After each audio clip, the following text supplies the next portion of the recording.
Hey everyone, I hope all is well. My name is Rashad Fraser Gaines, and I am the co-founder of Amplify Action. We are a 501c3 whose goal is to organize and bring Black men to the polls by registering them to vote, making sure they get to their precincts to vote on election day, as well as teaching them how to advocate on behalf of their communities. So I'm really excited today to introduce to you Jason Belton, who is the executive director and co-founder of the Vision Walkers, located in Columbia, South Carolina.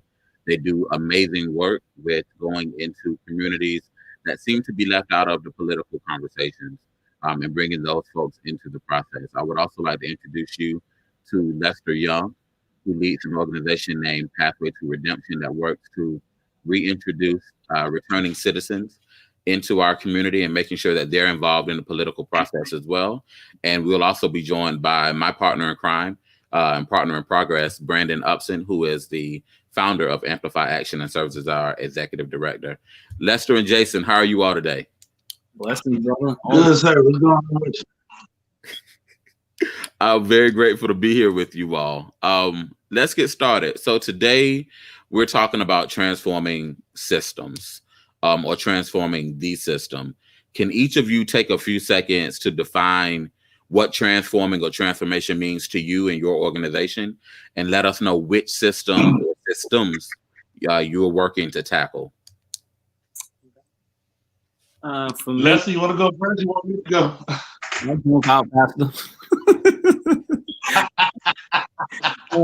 Defining transformation for me is transforming the criminal justice system in a way that make it what is not. I wouldn't say what it was intended to do, because the origin of the criminal justice system has always been about punishment, exploitation. So the transformation of that system is to remove that stigma or that punishment component of exploiting these individuals and begin this process of true rehabilitation of these individuals and restoring their rights and allowing them to become more productive in their life after incarceration, even while they're in prison.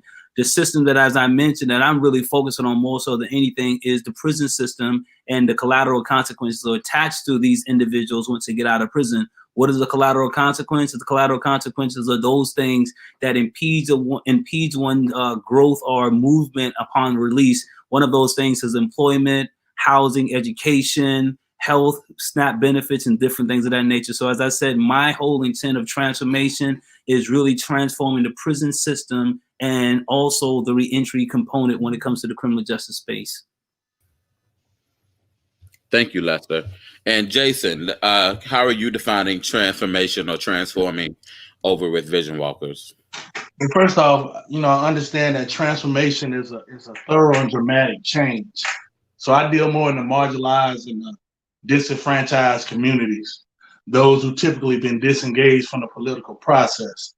So the main thing that I believe in is not joining the sweets table, but actually creating our own table.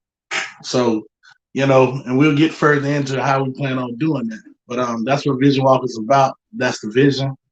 I am what they consider the streets representative. Yeah, the streets representative. So you the That's right. I'm the streets rep, man.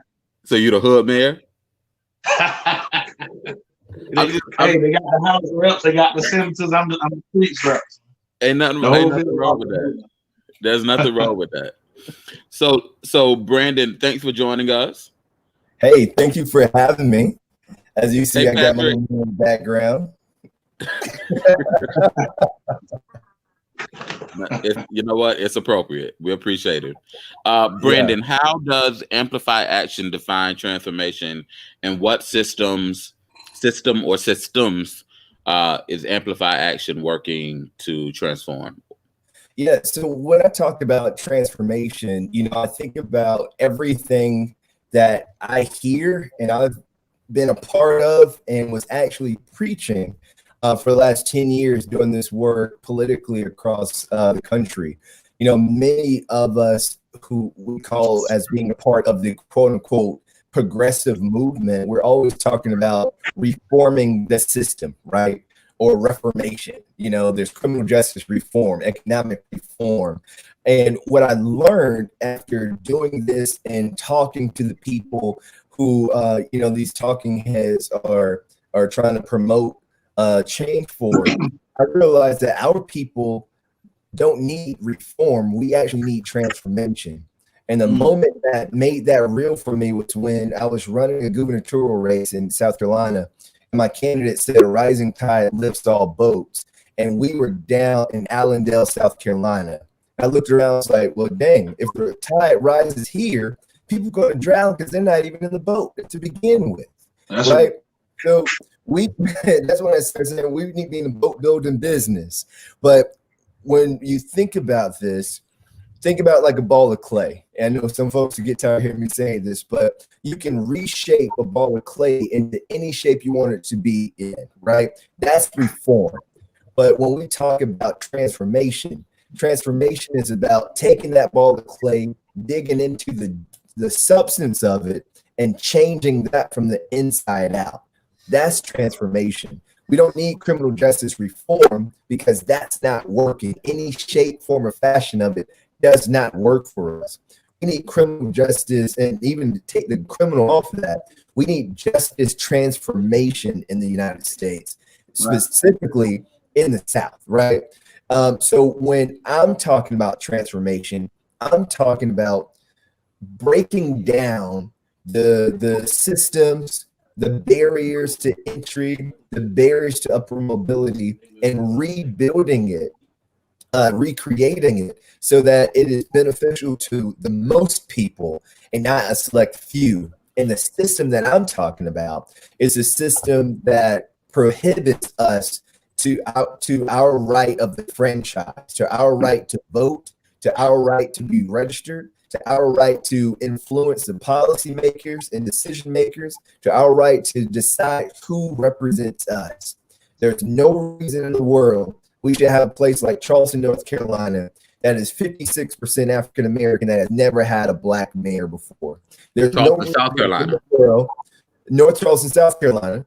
There's no reason in the world we should have places in Alabama and Mississippi where there's always been a black majority, but have never had black leadership or representation. So when we talk about transformation, the system that need to be transferred, when we talk about Amplify Action, that's what we're talking about. Breaking it down and building it back up so that we can have more of our brothers into the franchise so that we can truly reform or transform this country. So let's jump in. So let's tackle this issue with policing first. So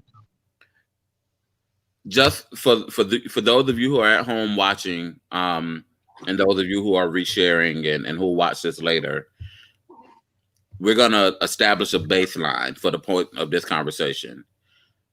The first police force in America was created to hunt and return the bodies of runaway slaves, dead or alive.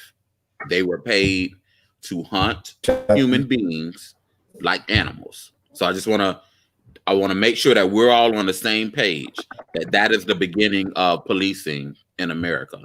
So when we talk about transforming, how do we transform? Because in order to tackle criminal justice, the justice system, courts, any of those things, we have to start with people's first entry point into the criminal system, which is more than likely dealing with police. Right. So I don't understand how. What is it? My math ain't good. Because I went to public school. 200, at least almost 200. Like a little shade there, man. At least 250 years since the signing of the Declaration of Independence, right? Like almost 250 years. Slavery started before then. So we're talking about anywhere from 250 to almost 400 years of people being paid to hunt down Black people, and they were paid the same amount whether they brought them back dead or alive, right? How do we tackle policing if police can't even acknowledge that is the beginning of their their history or the beginning of their roots? I'm gonna say this, Rashad. You know, my biggest thing when it comes to police is we have to take away the components that give them opportunity to even have their way with us. Like, for instance, our probable cause. You know, 9 out of 10 times folks is pulled over. Usually the car gets searched because the police officers say they smelled marijuana. Now, in the midst of them searching this car, they might find a pistol. A guy might have had a charge. He ended up doing, getting sentenced to 10 years. But one of the common things that happen in court is the judge never asked, did you ever find some weed? 9 times out of 10, they never found any weed in the car. But because it's that one little law saying, hey, it gives you proper cause to search this car because you said it smelled like weed. That is some of the components that we have to get out of laws to give them opportunity to have their way with us. I've been pulled over, put in handcuffs on the side of the street because it said it smelled like weed. I ain't smoked weed in 5 years. I'm not against those that do, but what I'm saying is that is one of the components, and I'm pretty sure, let's speak on other components that give them opportunity to even have their way with us. That's a good point. I got a couple responses to that. But I think, our educational structure in this society has always placed powers to be in a glamorizing way. Like you said, we have never, in public schools, you never heard the history that you just mentioned about the origin of why police were started in the first place. We never hear about that. We never hear the origin of why prisons were started, why healthcare, why there's a disparity amongst those who are seeking housing, owning their own houses, why they can't own their own houses, stuff like that. We don't hear about the racism that has always been tied in this system. So when we look at the police system, we just got to acknowledge for it is what it is. It started off that way, and some of the teachings and practices to this very day is still rooted in racism. And they're placing people in these positions that are not really being properly educated in how to address people that don't look like them, and having that sensitivity, that education that is needed. So I always, when you were speaking, mentioning something, brother, I was just thinking about like the Black Panther, when you mentioned about the probable cause. I think that when we talk about transformation of the system, I think that we have to go back and see how they actually practiced it. What they did, they started educating their communities about probable cause. They took the time to begin educating their community about all of the different laws that will protect them, so that they can be able to transform the system. Because when you know better, you do better. So when a person pull up against you now and they tell you, said, I want to smell your car, you can give them the law. You can give them the Constitution that protects you from it. We're not doing that type of education in our community when it comes down to better preparing, especially those target communities. We have communities that specifically target, and like I said, we can know the origin of it is connected to some form of racism and how they see Black and brown people in these communities. But if we spend more time in educating our community about what their rights are, I think that we can begin to transform the system, because the response will be completely different. Inside of a prison system today, you have a lot of people in prison because they did not know the law. Even they were stopped and found something, but it was not really something, you know what I mean? And they just pled guilty to a situation, got 20, 30 years in the system out of ignorance. We need to become more educated in our communities. Again, as I said, those communities that specifically target, we need to become more educated about what the laws are, what the history is, so that we can be able to respond to things completely a little differently. So Lester, my response to you would be, where is this community education supposed to begin? Who's responsible for teaching it, and where does the person that's responsible for teaching it go to find this information? We start right here on like this call right here. We start by educating our community, creating hubs. Like you find, like right here in Columbia, South Carolina, we find individuals going to different communities, passing out voter registration papers, having cookouts, speaking about these things. But where's the educational component? We can start like the Black Panthers. They educated where they met the people. They didn't have a hub. They educated the people right on the block. They were the first ones that started the breakfast program. These are things that when we feeding people, we're giving them leaflet education about how to address it, not to be in a negative response to the police, but just to have the education of how to deal with those who come into your community and they violate the laws. Right. Individuals, like when you say who is individuals like us who are really trying to transform the system, we got to look at transforming the system is through education, re-educating, and help people unlearn bad behaviors.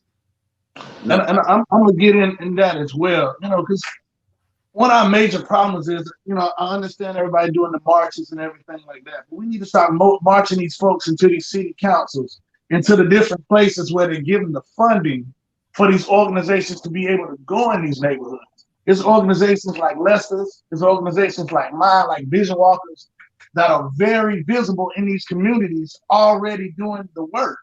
So part of this transformation is pressing these legislators and our councilmen to put the money to groups and nonprofits that are actually already in these communities. If you go to some of these councils, you'll see it'll be 20-something nonprofits. They're all saying the same mission statements of going into these disenfranchised communities, but you don't never see them. The communities haven't seen them. When folks are in these communities, you see them. I don't just see Lester on just lives. I don't just see Brandon on live. We bump into each other in the same communities out here preaching and moving and really putting our foot down on what we speak on. So basically what I'm saying, we have to start putting this pressure on the folks who control the funding and tell them stop giving it to these out-of-town nonprofits that are not getting in our communities and put this money into nonprofits and other organizations that are actually getting into these marginalized areas. That's how we can get the education out there. Let's just put better funding behind the organizations that are already in the community doing it so that we can expand it and make it more visible. Let me ask you this. If I am, and I'm going to use the word accosted. Right. If I'm accosted or have a horrible experience with a police officer, what am I supposed to do? Like, didn't end in an arrest, right? I wasn't arrested. I may or may not have gotten a warning or a citation. May or may not have gotten a ticket. I didn't get arrested, and I made it home, right? Am I just supposed to be happy that I'm still alive? Am I supposed to go write a Facebook status? Do I go file an incident report? Like, what am I supposed to do if I have an experience that I feel violated my civil rights, violated my human rights, or, that I feel like the officer, misused their power and authority? What am I as an individual citizen supposed to do if I have a problem with the officer that I interact with, whether it's me being pulled over for walking down the sidewalk, pulled over in a car, in a group setting, like at a movie theater, club, Walmart, whatever. No matter what the situation may be, what am I supposed to do? I think one of the things, just like I said, we know that we can't change racism in our society, right? But I think the more we educate our community about what your rights are. See, when we talk about civic rights, like your right as a citizen is that if you feel like you were violated by an officer, then you have every right not to go to Facebook and post it because you're only going to get a bunch of likes and people going to disagree, etc. But how do you actually deal with this and get a pen and a paper and learn how to file a complaint? And file a complaint against that officer, and then from there find out who the elected officials are in your particular area that help you push the issue. This is about how do we change the system, is that we have to stop advocating for ourselves and for our communities. You do that by, they have grievances that we can file against these particular individuals. Another thing that the Black Panther always emphasized, get their badge number. That badge number really gives a clarity of who that person is. Once you got that number, you use that to put into an incident report and continue to file. And the more incident report this person gets, you can pull this up and to see this person has numerous incident reports. Then you raise that issue either with the captain of the police department, your local mayor, or your local representative of your city. But we have to learn our rights as citizens of society. That don't mean that somebody just push you down, you stay down and you go and complain about it. You transform the system by using your power of authority through advocacy, and that could rather be filing grievances, lawsuits, or whatever the case may be. This is how we begin to change the system. As I say, it won't change racism, but it would teach them that they should not respond to you in that way. That's just like your mom told you, if someone hits you, you hit them back. If you keep letting the bully push you down and you don't respond to it, then he's going to keep pushing you. So we transform the system by raising up, using their powers with the power that they use to suppress us. We use that same power to fight against them. Correct. I know this is completely inappropriate, but when you said that, Lester, the only thing that was playing in my head was "Nuck if you buck." Completely out of order. So let's go a little bit further with the justice system.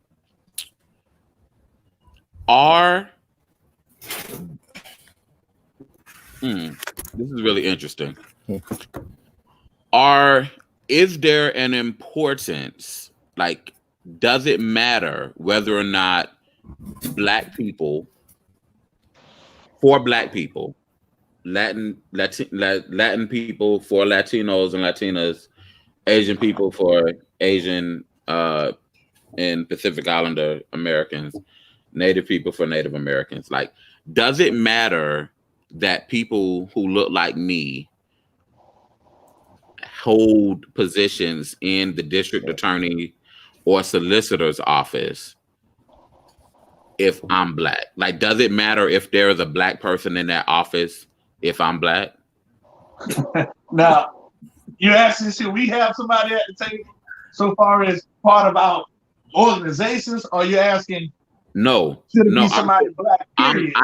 I am Rashad, a regular taxpayer and voter, okay? Like, Rashad, the individual. If I am being tried in a court, does it matter if someone on the state, city, or federal side of the courtroom, someone who's prosecuting me, does it matter if, as a Black man, should it matter to me if a Black person works in that office? Or let me ask you this, Rashad. Because a lot of times people work, but they don't have, like, they're the first string. They're like, special teams, third string. Like, does it matter if a starting player on the opposing team looks like me? I'll say this, Rashad. You ever ate an Oreo before? I like Oreos. But you've seen an Oreo before, right? I don't know. Outside with the colors don't mean at all what's on the inside.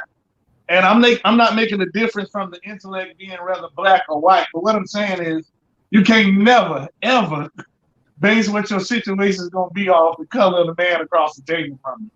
I mean, honestly, even if you look at just City of Columbia politics, a lot of our representatives, our mayor at the time, our deputy chief, a lot of our people in charge are Black. Even our state solicitor, Black. Now, I'm not saying they're doing things negative out here, but what I'm saying is, apparently it lets you know, with incarceration being so high, that the color of the person on the opposite table means nothing. But I think it's more about putting pressure on those that are in legislative positions, showing them that you're able to bring numbers. People say that your vote don't count, but your vote counts when you come together as a collective and put pressure on these legislators that you can let them know, I will come for your seat. The sister Nicole and Brandon, they say all the time, no justice, no seats. That's what they're speaking on. We start protesting these people's seats. That's what's gonna make things change. I don't care what color they are. Yeah, I would say too, man, and I mean this respectfully when I say it, is that I've had more bad experience with Black officers, Black staff, and I'm going to speak for in my lane of incarceration. I've had bad experiences across the board when it comes. So I don't think that the color of a person's skins matter when it comes down to being in a solicitor's position, deputy sheriff, mayor, head or warden of a prison system, staff, etc. Because when we look at a prison system, like I said, I'm only speaking from my experience, A prison system is made of predominantly all black. The majority of them are incarcerated or black. The majority of the staff there is black. And I've seen some of the most brutal beatings from those particular individuals that look just like me. And you know what I mean? So when you would assume that, oh, I'm in a safe environment because I see black people, that doesn't necessarily mean the truth. You know what I'm saying? So we have to look at it, depending upon what that person's value system is in that position he holds. You know what I mean? If he has a strong value system, I don't think we need to be looking at because he's black that I feel a little safer, because I've seen some prosecutors have sent people up the road and judges have sent people up the road for 30, 40 years for something very simple that a white judge would have never sent them up the road for. So it all depends upon what that person's value system is, in my perspective, So when I often times when I have to stay off Facebook sometimes because I got a real job and I got a family to take care of. And I can't have my responses to people, mess up these checks. And I listen to folks and I think about the first time like my family had an experience with the police that wasn't like negative, like impacting, right? So we came home from school one day and my grandmother's car was missing. And, I just figured grandma was gone. But grandma was sitting in her other car, confused as to why her car was missing. Long story short, somebody had broken the house, took her spare set of keys, stole her Cadillac. My grandma, this is the late 90s, so y'all know she had worked a long time to buy that Cadillac. And I remember us calling the police, and it was like, for the most part, I'm saying it was a positive interaction because it wasn't like the police were checking us, right? So that's what I'm saying. It was a positive reaction. But one thing that I remember that I have to bring to the forefront when we have these conversations about criminal justice, or I don't even like the term criminal justice, when we talk about our justice and judicial system in this country, is that Black people are also victims of crimes. Mm-hmm. Sometimes when Black people are victims of crime, their assailant or the antagonizer is another Black person. And so how do we, knowing that, like, how do we bring like a middle ground to this conversation? Because on the flip side, for every one experience that a Black person can say they've had a positive experience with the police, we literally have tens and thousands of examples of a Black person calling the police for help and them being shot, them being arrested, them being abused, or whatever the case may be. So where's the middle ground here? When do we call the police? When do we engage a public defender? Do we go at it on our own? Where is the middle ground for Black people in the judicial system? And when I say Black people, I'm not talking about Black people with means. I'm not talking about third and fourth generation HBCU, Black elite talented 10th. I'm talking about regular everyday people who get up and go to work, come home, take care of their families, who may not have access to getting an amazing lawyer, right? Who may not have access to, a legal defense fund to take care of their legal fees. Where is the middle ground? Because while the system has been slanted and disproportionately affects Black people are also victims of crime. So when you say middle ground, what exactly are you asking? I don't know. Is there a middle ground? I guess what I'm asking is, should Black people call the police? If they are victims of crime, should they call the police?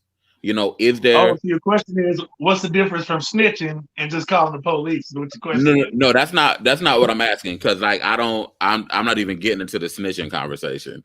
That's not helping. I'm just trying to, yeah.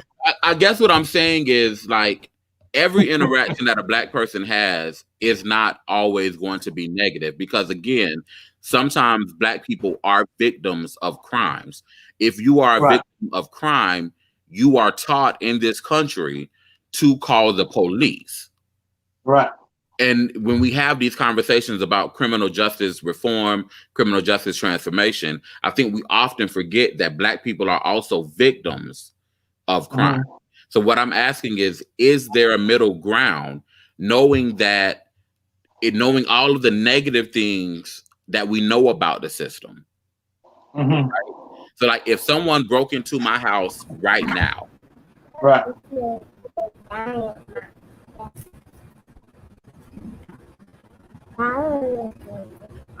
knowing all of Looks the like negative it's things that we reception. know about the system, right? So that's what I'm asking. Like, knowing what we know about the system, we can't forget that Black people are also victims of crime.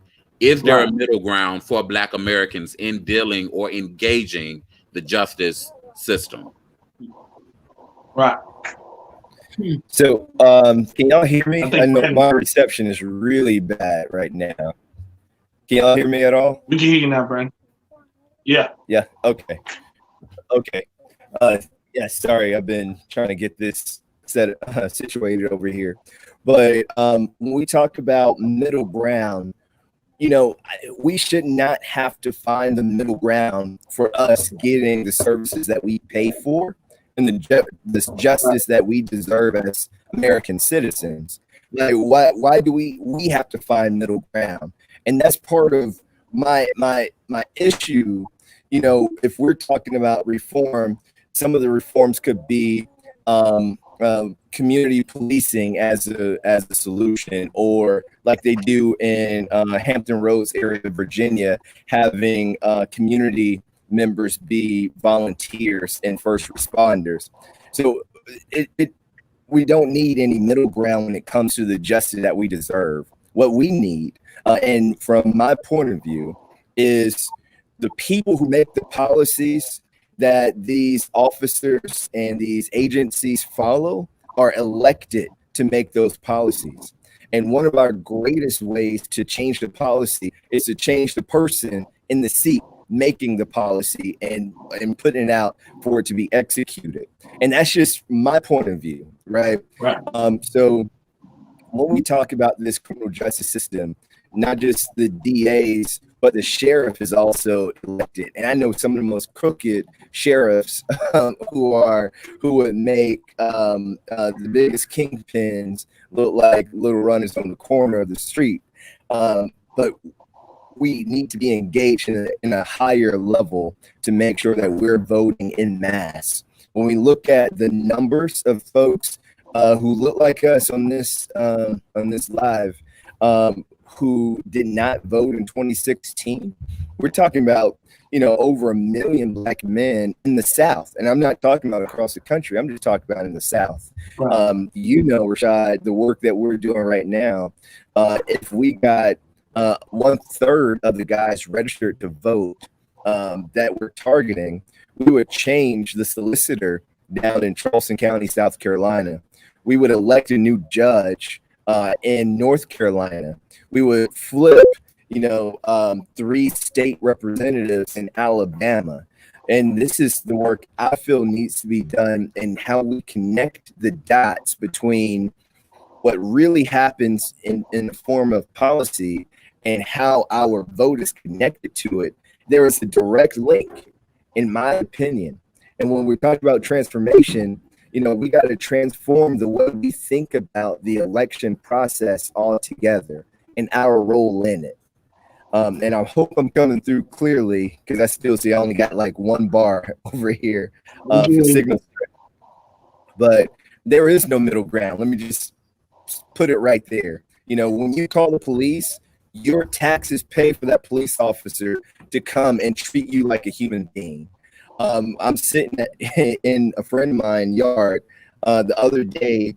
One of his friends left here, and the alarm went off, and the cops came, and he has a nice house here, and asked him what he was doing in the house. He said, "I live here." What do you mean? What am I doing in the house? You know, and then he had to prove that he lived in the house, right? There was also, he was telling me he's about to buy another house. They required him, in order just to see the house, not only to go forth and qualify for the loan, but have proved that he had the earnest money to put on the house before they would even show it to him. Like, structural racism is baked in no matter what it looks like, right? We have to put the people in place so we can start breaking that down. And that, for me, starts with those elected officials who are calling the shots. And I agree with Brandon, and you know, I'm gonna keep it short as well on that, but I agree with him. It's not no middle ground. And I also believe in policing our own neighborhoods. And we gotta say what that looks like. First of all, our community's got to stop. I'm not really into calling the police. I'm just, you know, if it's a murder or a child molester or something like that, a lot of times we need to get these maniacs out of our communities. Even we have to tie them up and throw them out. You know, that's the type of policing that needs to go on in our communities. We need to start getting these menace to societies out of our communities. You know, it's a stereotype on Black men that they feel like we just, you know, emphasize on all this crime and that's just what we about. But if you go into these other communities, you know, the rich or the elite, they have the same fights, they pull the same guns, you know, they just handle their business differently. And half the time the police is them. So what I'm saying is we got to start seeing what community policing look like. You know, if you rape one of my children, or touch one of my children, I'm not about to call the police. I'm gonna get you up out of there, probably permanently. You know, I'm keep it kind of, you know, seldom on here, but basically what I'm saying is, as a community, we have to start being back like a village. We have to start coming together and say, hey, we already hearing the young brother that stayed 4 houses down, he robbing all these houses. As a community, we need to get together, go knock on his door. We need to get him up out of there. And when we call the police, tell them to come pick him up from the front of the neighborhood tied up. You know what I'm saying? That's the type of policing that I'm about. That's the point that we have to get to when we start policing our own.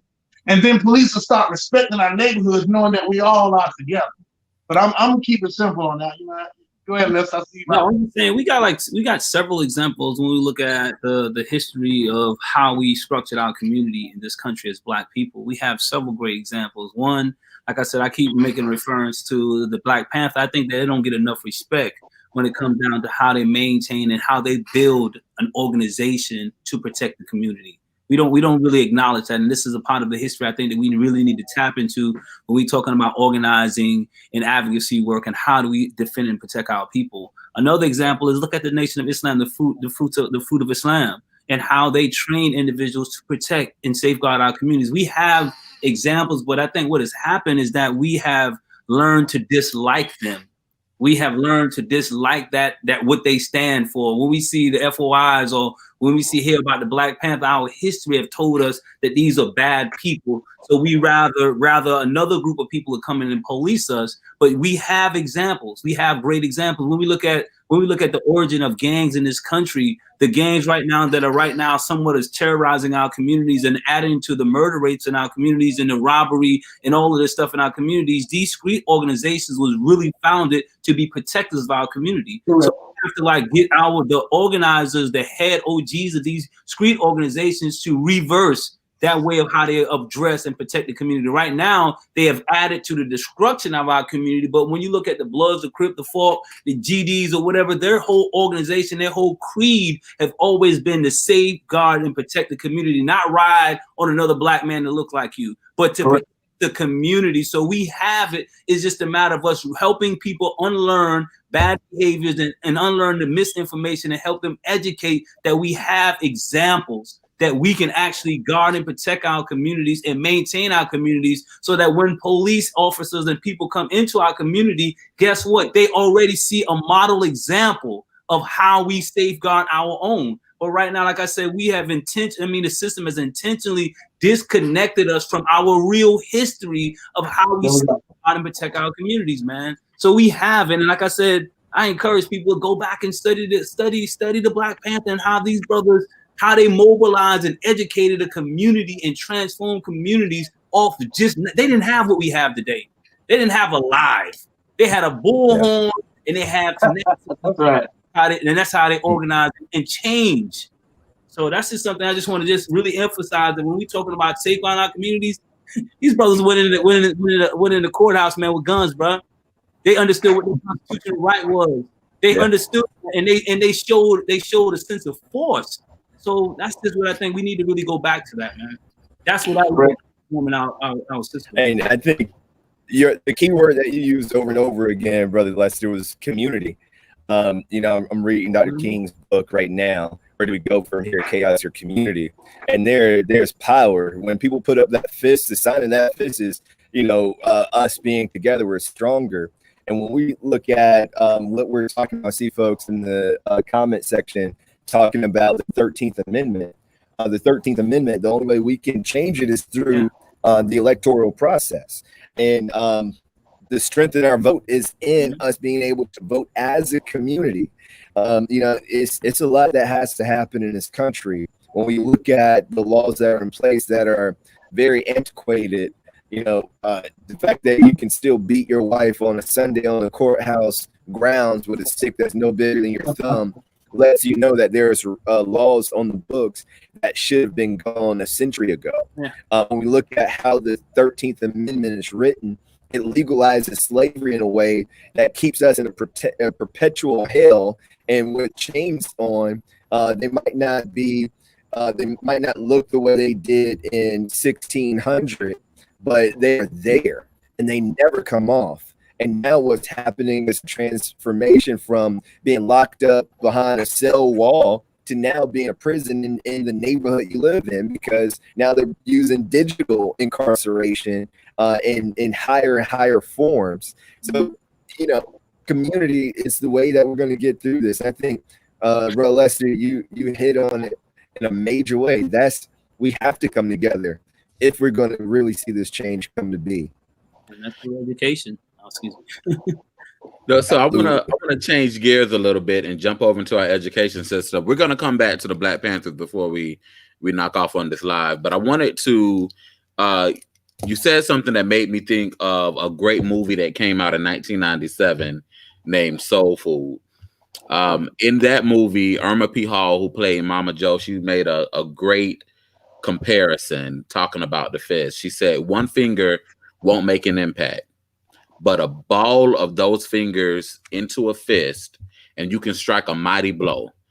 Now, this family has got to be that fist.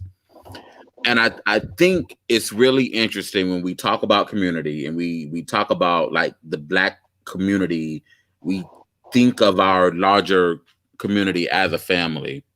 Why is it that whenever our greatest leaders have been brought down, the system has used someone who looks like us to do it?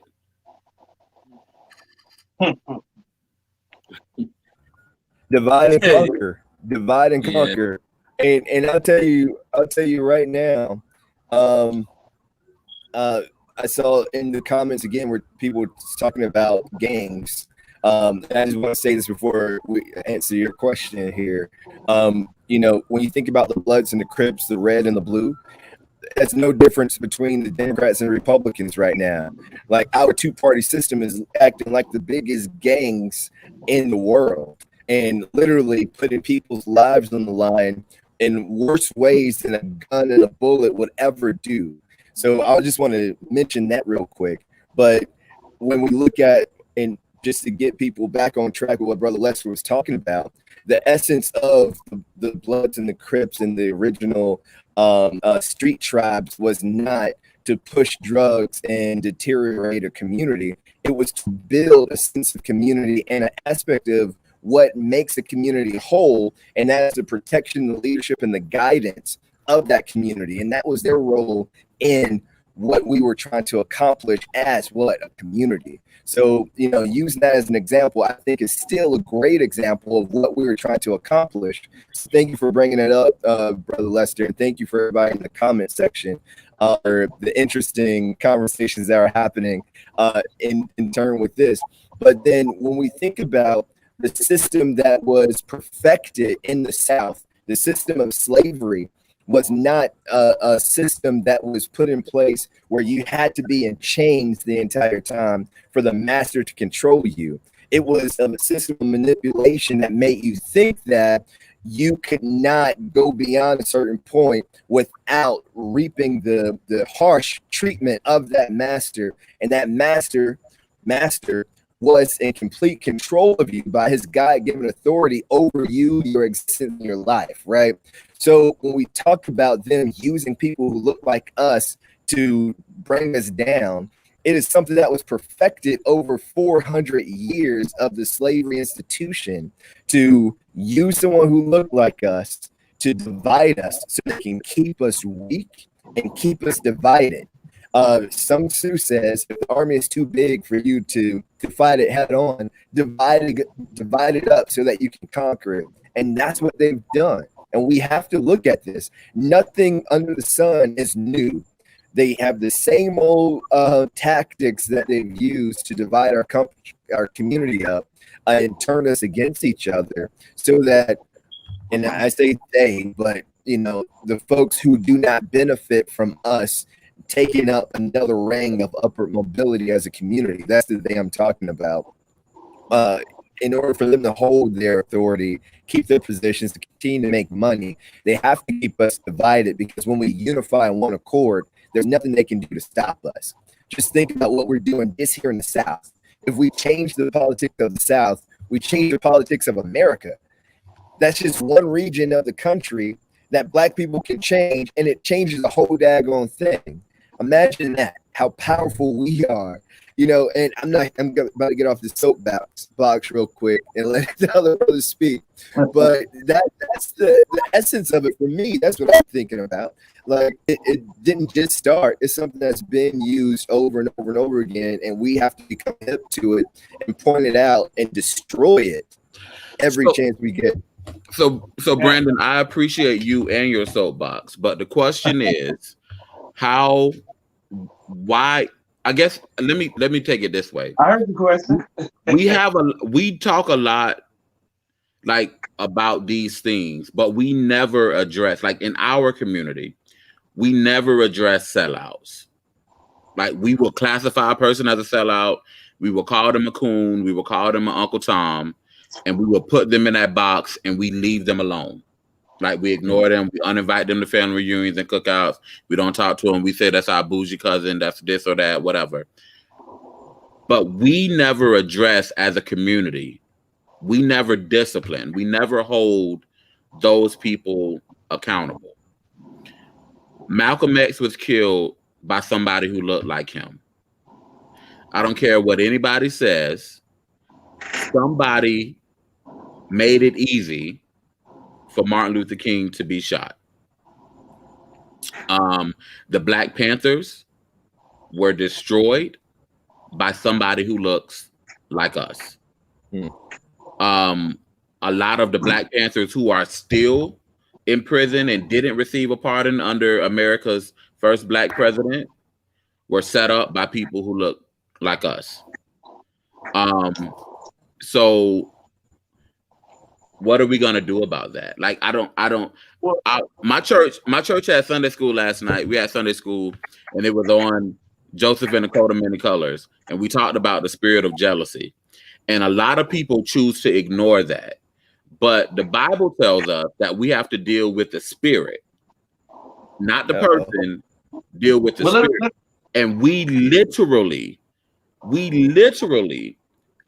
do not have a way of reckoning with people who have sold out our community. I'm gonna say this. I mean, you spoke on the church. One thing in the Bible, Paul told Peter, what he said. can you hear me? Okay. What Paul Yes, said. the Bible says, Brandon. The Bible says.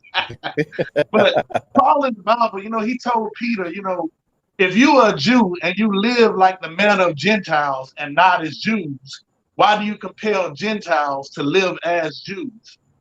And, basically what I'm pulling out of that is we got to stop building our success or in our mind, we place success on being at the elite table instead of in our own community creating our own table.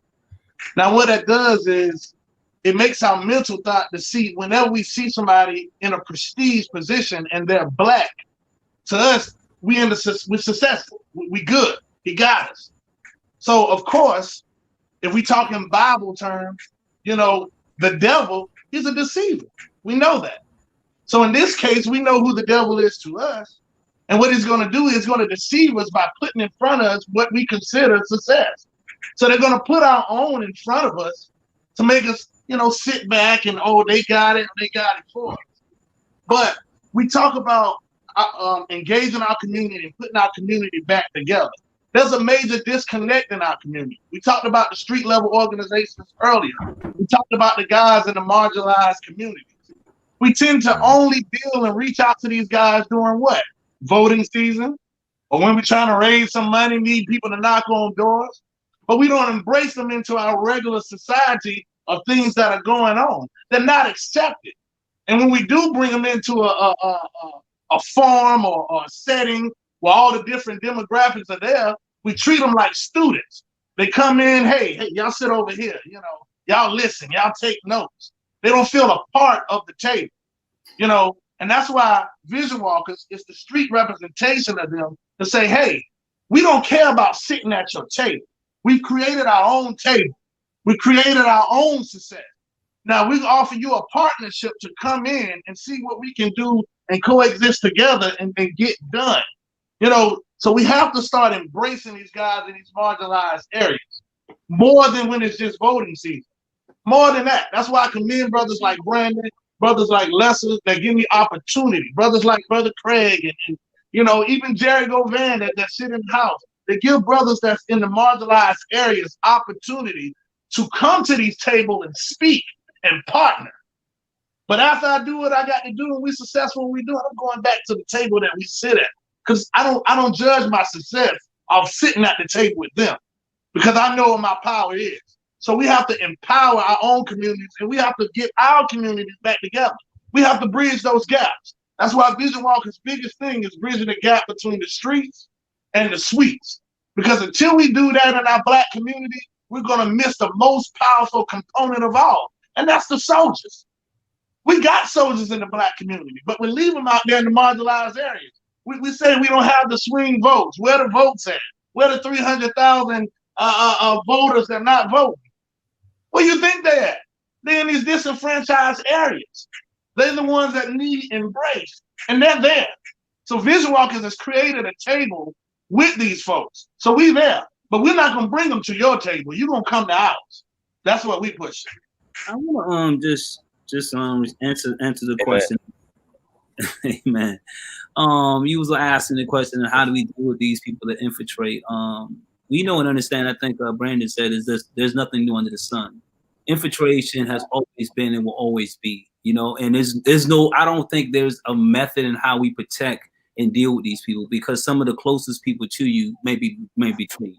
I mean, somebody that you can be around for the next 20 years. For whatever reason, they may betray you. So I don't know how to address that issue. All I can just say is that just when you're in this type of work, the work that we're on right now, we have to look at the lessons that we have learned from those who preceded us. And everyone that has taken, when I was thinking about the South, I thought about Medgar Eggers, how he was doing some of the same stuff that Amplify is doing, Vision Walkers, myself, are doing, trying to get Blacks to understand the power of voting. And we know that he was killed.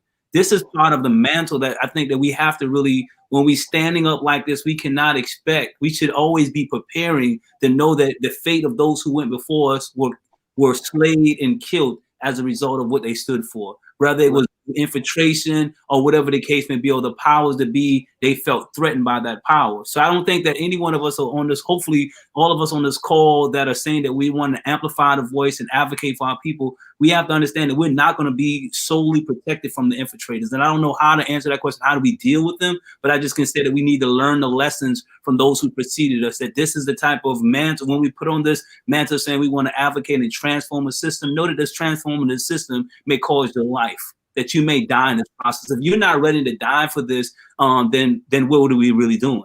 Because that's right. Everyone that you just mentioned, these individuals knew the threat of infiltration. You didn't think that Malcolm knew that someone infiltrated his organization. He didn't think it was an FBI agent there. King, all of these people knew that they were infiltrators, but they walked in the shadow of death. They feared no evil. And that's how we have to approach this whole movement right here. Because when we talk about transforming the system, people die with just using that word transform. Right. Let's be real though. And can we do this real quick? Oh, go ahead, bro. Well, I was about to say, I didn't want to pass before we get on the subject of sellouts.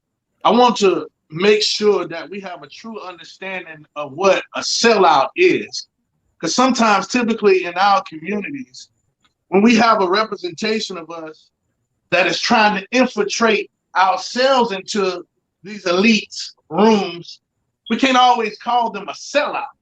Because in order for us to get the work done, we're going to have to get somebody in these rooms. But what I really look at is where their loyalty is at. You know, it takes me back into the Bible. The story of Mordecai and Queen Esther. You know, it was her uncle, but, you know, it was kind of like her father. But he realized that Queen Esther had a bigger agenda. She had to play the role of that queen. She was there for a few years. But he understood that he wasn't going to ask for her loyalty until it was really needed. They didn't treat her like a sellout. Most of them were still in their town getting beat, living poor, and she was living good at the castle. But it wasn't until it was time for the real action that was needed, when they really needed to test her loyalty. That's when Mordecai came in and tested Queen Esther, and she was loyal. So we have to keep that same concept and realize that some of our people are going to have to play the role of Queen Esther, but we're going to have to play the role of Mordecai and not always call them sellouts, but really make sure that they're being loyal to us. And y'all get what I'm saying. I ain't going to go on too long. No, I get you. Because and how I feel, not everyone's an infiltrator. They might come in on the team and then transform while they're inside, right? So, not all of the people who bring down the castle were sent in by the enemy. At some point, some of them were already inside, and something changed. And I think that comes to that sense of loyalty. Like when you're in these movements, and we all know this, like Brother Lester said, many people who've done this before us have died. Everyone knows what the threat of doing this work is. Power is never given, it's always taken, right? And when you're making power moves, there are other powerful people who will do anything to maintain their power and control over you. So the folks that charge in the battle with you have to be in the fight, have to be loyal, and you have to be able to trust them and know that when you're pointing at 12 o'clock, they got your 6, right? And that is one of the biggest lessons I've learned in this. When we were doing the pre-talk here among us, we were talking about, you know, the stumbles and, you know, making the mistakes as we're doing this work. And some of it is just realizing who you have around you and a part of your team. You got to have loyal folks. We have to, part of the word community is unity. There has to be unity of thought, of vision, and of heart. And we got to pick that out as quickly as possible while we're doing this work.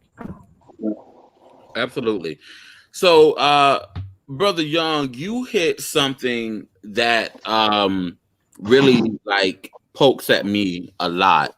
It seems that whenever a Black person is telling Black people to own their vote and to own their dollar, to not give them away freely, it seems like that's when they become an enemy of the state. It seems like all of a sudden They are the most horrendous person in the world. And oftentimes, Black people hate them too. They're too radical. They're, too political. They're making this something that it doesn't have to be. What is it that scares us from actually being great?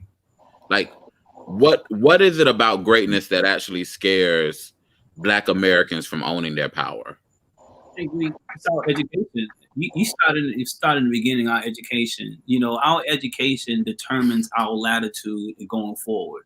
The education we have gotten, I will make this point. When I talk about like revolutions and people who died, our educational system has intentionally showed us that when you stand the rise towards greatness, this is what happens to you. All of our great leaders have been slayed. And it was intentionally being taught and still to this day being taught in our schools to let you know that there's a glass ceiling that if you're willing to break this glass ceiling, must be prepared to die. You know what I'm saying? And that's what fear that people have a fear. Like even for those who are saying that I'm advocating for voting rights, my question will always be like, are you willing to go like when Malcolm, when his house was blown up one night, the next day he drove and went and presented and he gave the speech Ballad of the Bullet. You see what I'm saying?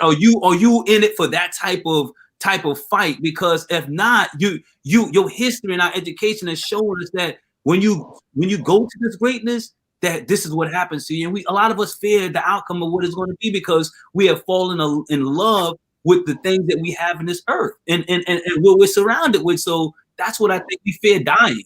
A lot of us really fear dying for our people. We say we're for our people, but are you willing to die for your people? Are you willing to leave a legacy like King? King walked away. I mean, he walked out of his house every day knowing that he was going to die. Every leader that has been assassinated, they walked and they lived in the valley of the shadow of death every day. See, we will go to that limit, but because we fear death, we're not going to go all the way out. And that's what I think our greatness is. I think you conquer your greatness when you conquer the fear of death. And I'm also saying, you said as a vote and as a community. First of all, power, even the definition of power, is being able to influence, the behavior of others. The ability to influence the behavior of others. So in our voting power, we tend to always vote where a certain party tells you to vote. We tend to move in sync the way this white supremacy system has created and have us move in sync with what they do. So first we have to understand the definition of power. If we're not influencing their behavior or their movement, then it's not power. So in order for us to get power, we have to create such a force, what visual walkers like to call the third political force.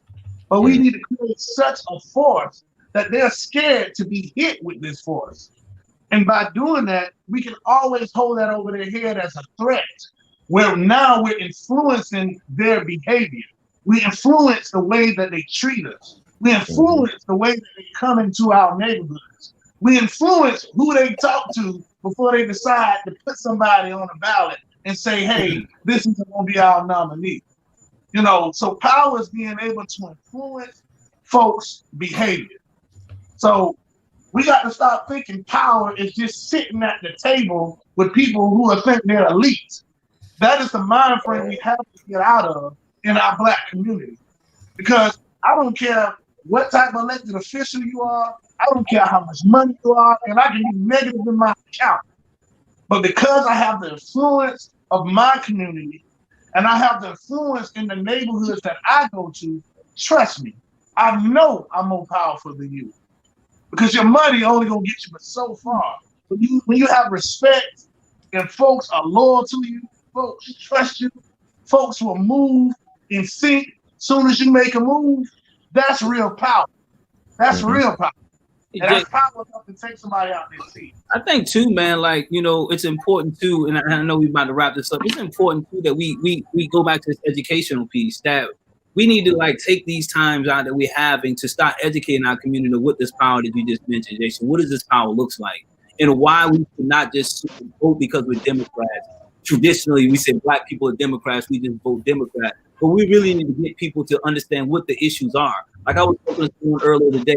I'm like, here it is. You like they say, why should formerly incarcerated people vote? You know what I'm saying? Could a person who's been to prison have a felony conviction vote? I was like, yes, you can vote if you're no longer on probation or parole, right? But I said that what is in it for me? If I come out and vote for you, what are you talking that is going to help me change or make me want to get excited about voting because you're Democrat, you're black, you're white? That doesn't excite me. It's like when I go home at night and I'm still struggling for a job, and because I have a felony conviction, I'm being denied a job. Or when my loved one is in prison and they're being infected with COVID-19, no elected official is talking about that. When I'm talking about my husband or my girlfriend cannot live with me, and my child cannot live with me because they got a felony conviction, and if the landlords find out, the property manager finds out, they're going to kick all of us out the house. What elected officials are talking about these issues? When you start talking about these issues, this is when I believe you will have those who have felony convictions, who have an experience. They're going to come out because they say, I see something that matters to me. It's hard to tell a man to vote for me because I believe in you, but you're not taught. You don't have the integrity to say that, man, I'm going to stand on an issue that may not be as friendly and warm to people, but politically, I'm not concerned. I'm concerned with my people. See, most people are politically driven instead of people driven. When you have an elected official that is focused on people, then they're going to stand for the issues. In certain communities here in Columbia, people are being excluded out of housing and education and jobs because they have a felony conviction that took place 20 years ago. I have not heard one candidate on the local level stood up and say, man, I believe that what is happening here, Come on, Brother Lester, or what is going on in the prison, we're right here. I'm right off of Broad River. You had 3 individuals just died in the prison because of COVID-19. You have over 1,000 some odd people infected by COVID inside of a prison system. No leadership. No one who's running for leadership or in leadership position have taken this man and say, I need a press conference. I need to call the governor. I need to call the prison director out. They need to answer to me. They need to answer to the community because there are people dying. Family members are concerned. So when a leader takes that stance, take that mantle and advocate for the people, then guess what? That one person he spoke out about in prison, that man in prison, he got 50 family members who have never voted. 50 homeboys at an organization never voted, but they said, man, I'm going to rep my homeboy because you stood up for my homeboy. I'm going to stand up for you. That's the connection. Lester, let me ask you a question. Are you saying that that Columbia's move to ban the box isn't helping? Columbia has moved to ban the box. We still got to look at on a state level. There's certain states, certain counties still are not denying people employment. The county can only hire but so many people. But we're looking at taking this to a state level. We have black representatives at the state house that have not pushed this issue to this day, have not pushed prison reform issue today. The Black Caucus have not even stood up and said, we're going to stand up to even speak about COVID-19 in the prison system when the prison system do not even have an exit strategy or an emergency strategy on how to protect these people.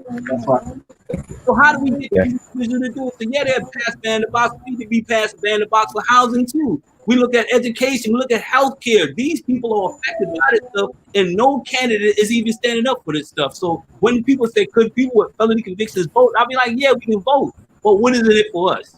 What is in it for us? When I'm still out here unemployed going to a temp service to get a job, and they telling me I can't get a job only 2 days a week, and I got a whole family to take care of.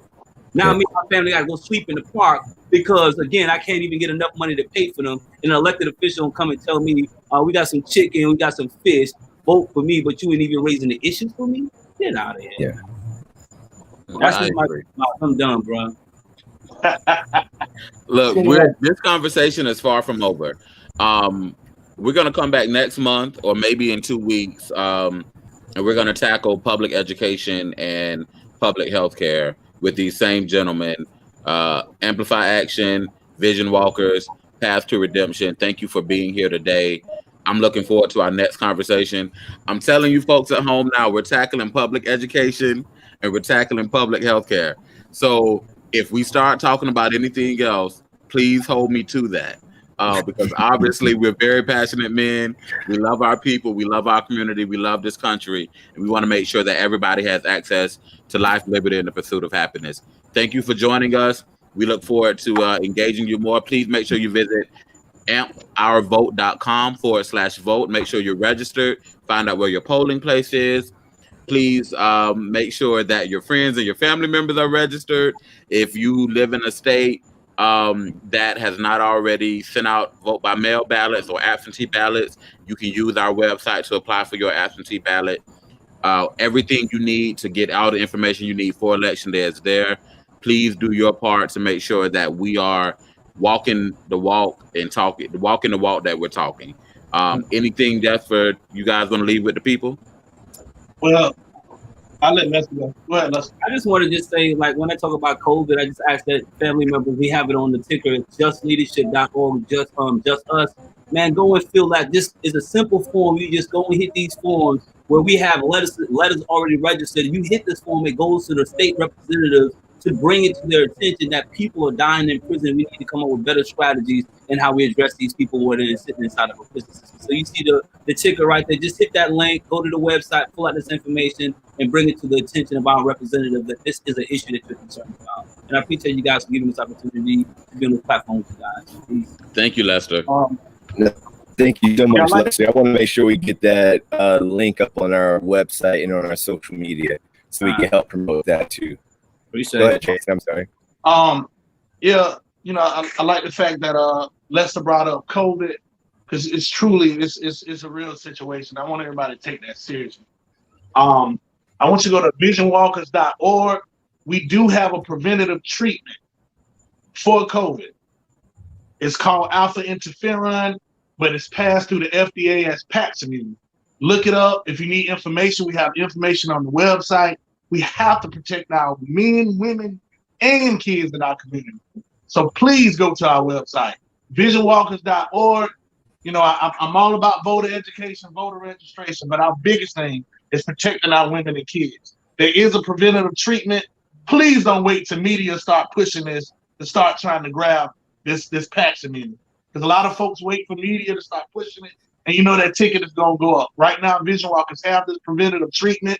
We have the resources to show where it proves what it does. Visionwalkers.org. Love y'all. And Jason, folks can buy it on the website, from the website? That's correct. You can buy it on the website. And you can also email us and we possibly will bring it to you, but you can purchase it on the website. I got 3 bottles. Got one from my mama and them. Got one from my household. Just ordered one to the old man here in Charleston. So I'm grateful for y'all. And when I say y'all, I mean all the brothers on here and everyone who's been watching for joining this conversation. You know, there's so many times where we just talk about the issues and not the solutions. And I feel like we unearthed a lot on this one call in 1 hour and 11 minutes. So I thank y'all for the time. I thank y'all for what y'all are doing. For everyone out there, support all of our organizations, Path to Redemption, the Vision Walkers, Amplify Action. You know, us working together is a form of unity and community. It's the way that we amplify our action across the board. Everyone has their own lanes that we're operating in, as you see with these amazing men and their amazing organizations. What we're working on right now is making sure that we all amplify our work. So please visit everyone's website and support. Share this video so we can amplify the message and our voices. If you or someone you know is not registered to vote, please send them to ourvote.com/vote so they can register and request their absentee ballot on there. I thank y'all. I thank all of y'all. This was amazing. I see some amazing folks watching that I really love and respect. Craig Conwell, co-founder of Vision Walkers, Eladria Drummond out of Texas, who's an amazing attorney. My godmama is on here, Charlene. I see Councilwoman Neal on here, who's been leading the fight all over the state. And we can't do this without your support, guys. Donate to all of our organizations, even if it's $25 a piece, because a little bit goes a long way. Please, we thank you. And thank you, Rashad. You got it. Thank you all again. We appreciate you all greatly. Thank you for sharing your time and your energy with us today. Lastly, folks who are at home, please go to ampourvote.com. Make sure your entire family is registered to vote. Make sure every person that you are connected to is registered to vote. If you have questions about finding your precinct, where you vote at, you can use our system to find that. If you want to get an absentee ballot or a vote by mail ballot, you can use our system to do that. Every tool you need to get the information you need for your election day, no matter where you are in the country, whether you're in the contiguous United States, in Alaska, Hawaii, or any of the territories, information is readily available for you. Again, thank you all for being here and supporting us. Thank you for sharing, liking, retweeting, posting. And for those of you who will watch later, thank you.